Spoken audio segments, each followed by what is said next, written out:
Work-life balance sounds great in theory, right? But in reality, it is tough, especially if you're in a demanding job like journalism, corporate life, or really any fast-paced industry. And the truth is, balance is not about finding equal time for everything, but it's about finding a way to make your life work for you.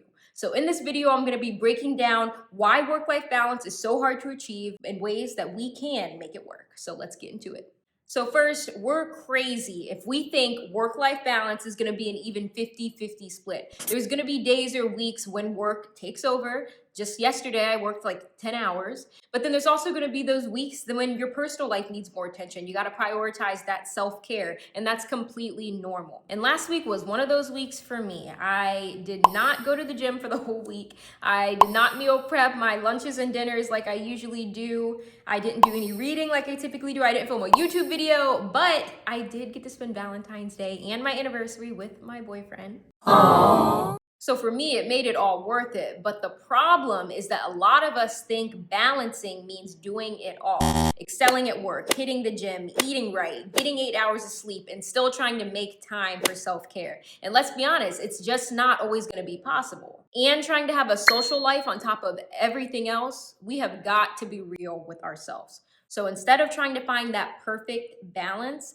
find your realistic balance. So knowing when you got to push a little harder or put some extra hours in at work, but also knowing when you need to take a step back and prioritize that personal time, prioritize ourselves. But all of this talk about work-life balance this, work-life balance that, why is it even something that's so hard to achieve in the first place? So first, work culture, it glorifies being busy. So that constant go, go, go. And like, yes, we want to be productive, but it is okay to have downtime. I mean, we're working 8 hours or more depending on our profession.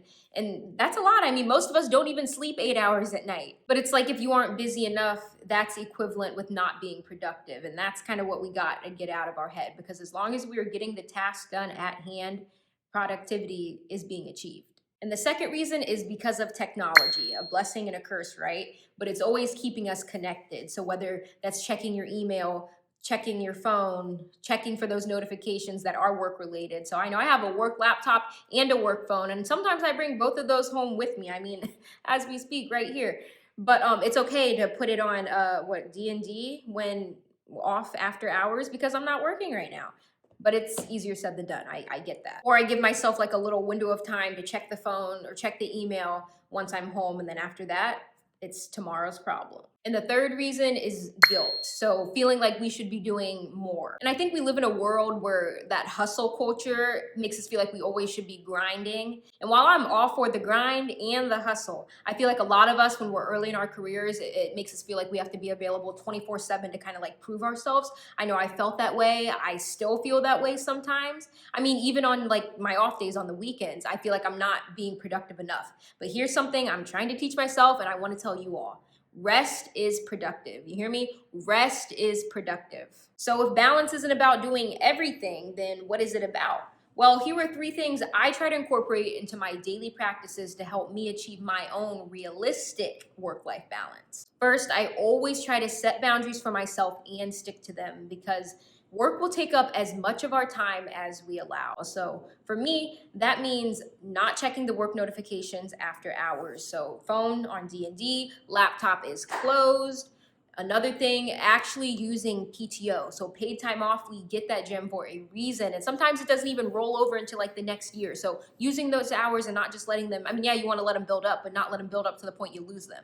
And then finally, not being afraid or not feeling guilty when you have to say no to something or no to not doing something if it means it's going to make you be better in the long run. This is especially hard as a journalist, which I'm going to say I have a little bit more flexibility with this boundary just because you never know when like sources are contacting you about a story, especially because I'm morning reporter. My hours are 4 a.m. to 12:30 p.m. It's not the typical time when normal people are awake. So I'm a little more lenient when it comes to like checking my phone or texting back or sending an email after hours. But other than that, unless I'm, expecting something or waiting for someone to get back to me, I try to cut it off. And my second tip is to prioritize what matters because everything in work and life, it's not equally important. So every week I kind of like ask myself, what are my top 3 work priorities and what are my top 3 personal priorities? So work priorities fall in between my work hours of 4 a.m. to 12:30 p.m. What can I How can I achieve those? And then my personal priorities, how can I achieve those between the hours of 12:30 to 7 p.m. when I go to bed?